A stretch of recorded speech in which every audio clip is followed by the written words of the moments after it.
All money come with blood, baby. Listen here. This ain't no house party. Y'all ready to drink? Y'all ready to sweat till y'all stank? You want some? You keep dancing with the devil. One day he's gonna follow you home. What's up, y'all? My name is Timothy Polly. Go by TJ. Don't really matter though, but yeah. So today I'll be doing an analysis over the movie Sinners, the new movie Sinners, which was a great movie. It was like 10 out of 10, like one of the best movies I've seen in a minute, because it had like so many like hidden gems like in it, or just so many deeper meanings that was just like, okay, like it's not like you just watch a movie, you're like, oh wait, you know, you're just peeping a lot of things. But yeah, so today I'm gonna be doing an analysis over myth, sign of affairs, symbols, and functionalism. Why you need him to do that? You big and strong enough to push past us? Well, that wouldn't be too polite now, would it, Miss Annie? I don't know why I'm talking to you anyway. Smoke. Don't talk to him. You talking to me right now. Why you can't just walk your big ass up in here without an invite, huh? Go ahead. Admit to it. Admit to what? That you dead. So you listening to this? Now we out here playing games, telling ghost stories in place of doing what we ought to do. And what is it we supposed to be doing? Being kind to one another and being polite. Now we is one people, and we shouldn't go in barging into other folks' places uninvited. So basically, like the Sinners movie, it was set in the 1930s, and it follows Stack and Smoke. Those are the two characters. Those are identical twins played by Michael B. Jordan, who returned to their hometown in Mississippi after spending a long time in Chicago. They aim to invest their stolen money into a local swim mill to transform it to a jukebox. Well, a juke joint, like basically like a liquor store. Like they were just like, it was like a building and they were like selling liquor there. They had a whole bunch of liquor, so they were selling it there.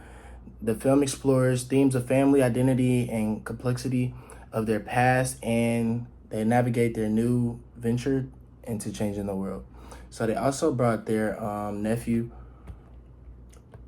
They called him Preacher Boy. Preacher Boy is like kind of like the main character in a way, because like it all like led up to Preacher Boy with everything. So in the movie, like I realized that it showed a lot of myth, symbols, and functionalism.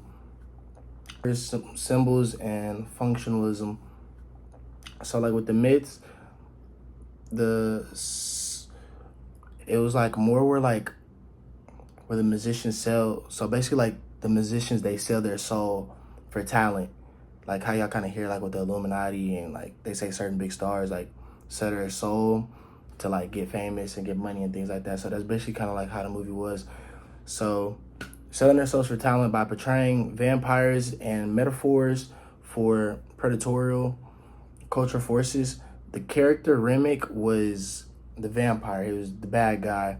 He was a vampire musician though. And he seeked like to exploit Black creativity, symbolizing the historical and ongoing thief of Black culture by dominant powers. So like basically he was just trying to steal like the Black culture, because like he was a musician, but Preacher Boy was he was a musician, came from like a church family, and like he just had like great talent with music. So the villain was basically trying to steal his talent and steal just the whole Black culture with it. So yeah, that's how that went. So the Cynophers, I don't know if I'm saying it right, but yeah. So the film had uses vampires as Cynophers and carnal exploitations, and cultural appropriation. These vampires are not more bloodsuckers.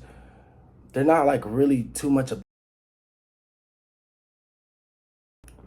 So like basically like the Sonifiers, it was like, I think I'm saying it right, but yeah, Sunfires. So like basically it was like they used the vampires as it, and it wasn't like, oh no, like they used the vampires as it, but like the vampires weren't like your normal vampires. They weren't just like just going around just bloodthirsty for just everybody. They used them to seek and consume appropriate Black spiritual and artistic expressions from the Black culture, like using their historical and ongoing thief of Black culture by dominant powers. So they were like stealing their stuff by using their dominant powers. So they're like trying to steal their expressions and how they move, their culture, their dancing, their singing, their laughing, just basically like that's what the vampires were going for. Like the main man, like that's really what he was going for. They were all just following him, all just doing what he wanted them to do. So like they showed a lot of symbols in that as well. Like they used the crossroads, the hoodoo practices, and the juke joint. The juke joint was the main point. That was like where the building was. That's where mainly the whole point of the movie really was. Like that's the whole point of the movie was there. The establishment serves as a sanctuary for Black expression and community, contrasting with vampires' predatory nature. So like basically, you know, vampires, that's where they were trying to go in. Like, I don't know if you know, but like with vampires, you have to invite them in on some, you know, like if you're a vampire, you gotta get invited in. So that's where the vampires were trying to go, because that's where all the characters were. Like everybody was there. That's where the parties was. That's where everything was going on. So yeah, the vampires that's where they're trying to get into. So they also use hoodoo practices. Annie and the hoodoo priest embody spiritual strength and ancestral connections, challenging the portrayal of such practices as superstition. Her use of garlic juice and ripple vampires symbolizes the power of Black spiritual traditions on colonial forces. So basically, whenever they found out there was vampires, there was like a witch or whatever who had like the garlic and stuff to stop vampires, so they say, like things that she would use to like stop a vampire if it was like really happening. So they used a lot of her stuff to like kill off the vampires whenever the vampires ended up coming in. So she had made potions. She made everybody eat garlic. When everybody was eating garlic, they were like, you know what I'm saying? They were trying to make sure nobody else in the house was not a vampire anymore. They also used the crossroads. That's where they was referencing legend Robert John's myth of selling his soul at the crossroad. The myth symbolizes the symbol to represent the tension between spiritual traditions and the allure of fame. So the crossroad is like, I guess there was like some man from back in the day. I guess this was all kind of like basically his story. It was like kind of like based on a true story. But the crossroads is basically where like you sell your soul at. So they were like symbolizing where he had sold his soul. Now, how did they use functionalism? From the functionalism perspective, Sinners portrays the jukebox as a social institution that provides cohesion and identity for the Black community.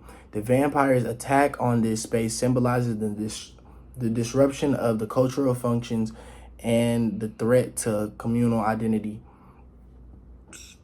The survivors' resistance and the eventual trump of the vampires highlight the community's resilience and the functional role of cultural practices in maintaining social order and identity.